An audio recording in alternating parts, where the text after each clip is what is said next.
Good afternoon, Paul. Hey, good afternoon, everyone, and thanks for coming out. What about this? Is this what we envisaged when you looked at enhancing that match day experience? You spoke about that very, very early on in your tenure. We're working on the dome, and once the dome's over the stadium, it's going to be like this all year. How pleasing is it for you when you see so many people like this? It's only, 1:30 that they're down here spending their money, enjoying the sunshine, getting ready for the match? Oh, it's good atmosphere for the grounds. You want people to get there earlier and add to the atmosphere, and with beautiful Yorkshire weather like this all year, it's great. That is a spot-on American accent, nailed on American accent. Yeah, Have you managed to get the you Reds yet? I'm sorry? Can you say you Reds yet in the Yorkshire accent? Have you got that yet? No. No. That's something for Paul to work on. So Paul, I need subtitles for that. So. Yeah, you Reds. It's 2 syllables. We'll manage. When you look at so far your time in charge, do you view it as being successful in every sense of the word? It's been exciting. Exciting? Yeah, but I think we're here to build the long-term growth of the club, and that's things like this. That's things like improving the kids zone. That's things like improving some of the facilities for the players, and then obviously improving the squad. So we have a long-term goal here. We're going to do it the right way. We're going to balance our books. We're not going to act like a lot of other clubs act. And we're the only team in the championship without any loan players. We want to develop our own players. How important is that, not to have loan players and to try and develop our players rather than other people's? I think we've gotten some experience with that in the last few years. Are those players committed to the club? Are they just here because they're told to come here? Are we taking, what's really important for us is the inventory of minutes that we give players. If we're giving some other club's players minutes, it's taking away from the development of our own players. Doesn't make any sense. But what about the academy? How important is that going forward? Well, the academy definitely needs work, and we've had good experience in France. In our last game at Nice, we had 5 players from the academy in the team, first team. And so we need to do a better job here.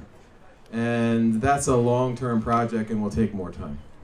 And when you look at the coaching staff from the youngsters all the way through, Dale Tong now obviously involved with Daniel as well, is the coaching side of it from such a young age an important part for everybody? Well, you have to start with what's the playing style we want.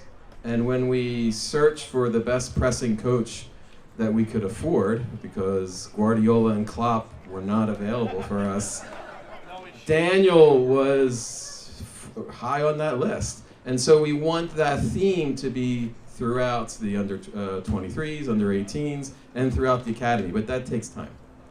What doesn't seem to have took time, Paul, is for new players and the manager as well and the coaching staff to get to grips, and yourselves as a board of directors, to get to grips with what the people of Barnsley want and a bit of the history of the town and trying to link the club and the town back together again after a little bit of an unstable period. That seemed to have happened pretty quickly. What was unstable? Sorry? What was unstable before we got here? Well, we were struggling. I think we were struggling between a link between the club and the town, and since Daniel's come in, I think just to see I think everyone here will agree, his enthusiasm on the touchline. I think you can see why players want to play for him and why us as supporters want to come and support the kind of football that yourselves and Daniel and the players have brought back to the club. I think there's a feel-good factor about the place again, and that's fantastic. It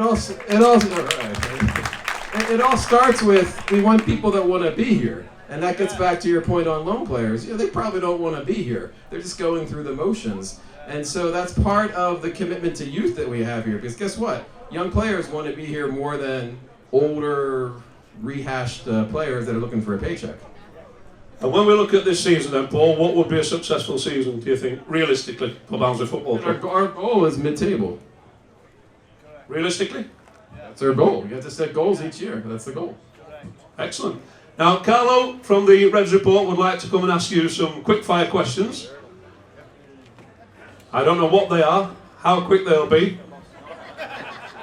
I'll hand you over to Carlo. Thank you. Paul, first of all, full of admiration. I came here as a Dutchman 30 years ago. It took me 15 years to understand these people with the accent, so huge kudos. You're brainwashed now, right? Huge kudos to you. And I think they make you watch Kess 100 times and then you can get I just kept nodding yes before I knew I was married and everything, so I can't find my passport, can't go back. Brexit, we'll not mention it. I think we've seen a lot in the press. They've just related to it that the bond between the club and the supporters are getting nearer. More than anything, testament I think is to see all these Reds fans, you know, pre-match before the 3 o'clock kickoff, spending the time here in a fan zone rather than in town or anywhere else. We've seen that, which is absolutely fantastic. Our aim of the Reds report, I suppose, is to get to know Paul Conway a little bit better. So, totally unrehearsed this. The first question would be, I don't know if you heard of Bear Grylls, ex-SAS, yeah? I'm aware of him. We asked this to Alex Mowat last week, we'll do the same with you, let's get to know Paul Conway a bit better. So, Bear Grylls asks you, Paul Conway, to spend a week in the jungle, survival skills. If you could take any of the Oakwell staff, either who would you take, or who would you say, I'm definitely not taking that one? And I'll give you a hint, Alex Mowat was here last week, and he said, I'm not taking Coley Woodrow because he don't like flies. Well, do you know Beth from The Office? Oh, I'd start there. Yeah. For those that know Beth, be a little bit scared of Beth. It's the best way. The basic survival starts there. Yeah, I think the lions and tigers would run away once they see Beth. Because if your name's on the list, you're not coming in. Look ahead to the future. Leeds on a Sunday afternoon. And we beat Leeds, as we do, with, of course, Alex Mowat scoring that winning goal. And Daniel Stendel sends a text message. Our feeder club, you know that. So. Yeah. And to be fair, we're playing our B club today because they could potentially field 7 Barnsley players, but we'll not go into that one. Daniel Stendel sends a text message out on the WhatsApp group and says, we've beaten Leeds, I'm throwing a surprise party and it's fancy dress. We know Alex Mowat is going as Shrek. Yeah, he told us that. I hope you'd be invited. I think you'd be invited. Who would you go as in a fancy dress party that Daniel Stendel throws to celebrate the win against Leeds? And the unbeaten home form going towards 37 matches would be an all-time Oakwell record. Well, Daniel Stendel, of course. I would probably as well. Chris. Good afternoon, Paul. Thanks for joining us today. Don't We appreciate Paul joining us. Yeah, thank you. I understand you've got a very busy schedule, so to join us is a bit of a privilege today. You've been at Barnsley. I heard there was a sale on beer. Is that's what I heard. Is that true? My dad said he'll buy you a pint afterwards, so... Oh, for the whole crowd. That's what I heard. No, he says he'll buy everyone. Someone said that. So, I'm assuming you've visited some of the most beautiful places in the world. You've probably lived in a few beautiful places as well. What's beautiful? South End. What's beautiful about Barnsley in your eyes?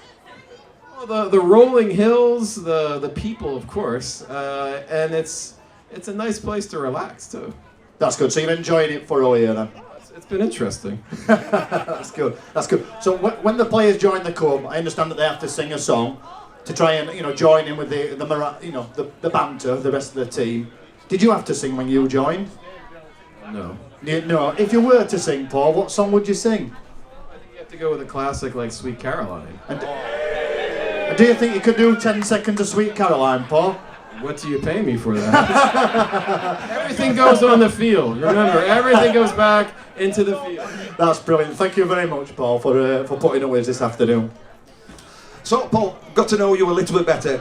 I suppose, we keep announcing, if you come to the Fanzone, you buy a beer from the Barnsley FC Supporters Trust, that money will be... On sale, I heard, right, for the next hour. That's what I heard. Yeah. I heard exactly the same, to be fair.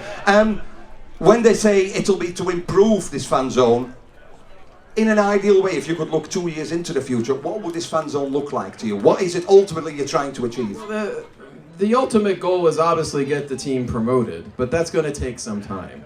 And so we have to look at ways of creating more sustainable recurring revenue.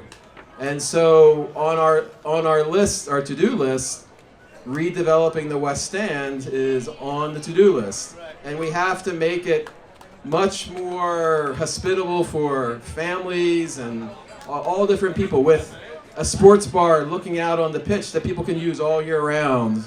More conferencing facilities outside of just football. And so the goal is a few years from now, to have all this in a new West Stand.